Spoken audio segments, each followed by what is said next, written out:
তো শিক্ষকগণ, আমি আপনাদের সম্মুখে নিয়ে এসেছি সেই খবরটা, যেটা কলকাতা হাইকোর্টের পক্ষ থেকে জানানো হয়েছে যে আপনাদের কোর্স কোড 506 এবং 507 এর পরীক্ষার জন্য সেটা অতি দুঃখজনক যে কলকাতা হাইকোর্টের পক্ষ থেকে যে রায়টা দেওয়া হয়েছে সেই রায়টা আপনাদের বিপক্ষে এসেছে এবং অর্থাৎ আপনাদেরকে পরীক্ষাটা দিতে হচ্ছে। তাই এটা হচ্ছে একটি দুঃখজনক খবর। যতটুকু পারছি আমি আপনাদের সঙ্গে শেয়ার করার চেষ্টা করছি এবং আপনাদেরকে প্রিভিয়াস ভিডিওতে বা সকালে একটি ভিডিও দিয়েছিলাম, তো আপনারা ভিডিওটি একটু দেখার চেষ্টা করবেন। চ্যানেলে ভিজিট করলে আপনার 3 নম্বর ভিডিও যেটা রয়েছে সেই 3 নম্বর ভিডিওটা আপনারা দেখে নেবেন এবং এখানে রয়েছে অমলেন্দু বেরাজ স্যারের সঙ্গে আমি কথা বলেছিলাম, সেই অডিও কলটা আপনারা শুনুন। তো এরপরে আপনাদের সঙ্গে আর একটু ডিটেলস বলার চেষ্টা করব। স্যার, কি কোনো খবর পেয়েছেন নাকি? খবর পাবো না কেন, আমি তো হাইকোর্টে রয়েছি। স্যার, কি হয়েছে স্যার? আমরা স্টে পাইনি।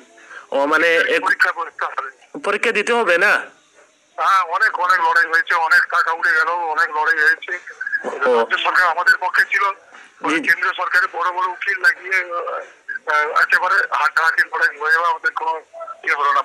আমরা গ্রুপে গিয়ে দেখছি, বুঝতে পারছেন, গলা ধরে গেছে বলতে বলতে। ওহো স্যার, তাহলে 3 তারিখে পরীক্ষাটা হচ্ছে না? হ্যাঁ হ্যাঁ হ্যাঁ। ও আচ্ছা আচ্ছা আচ্ছা, ধন্যবাদ স্যার, ধন্যবাদ।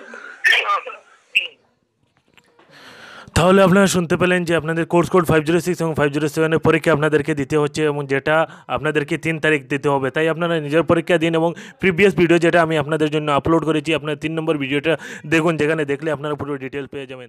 ধন্যবাদ। জয় হিন্দ।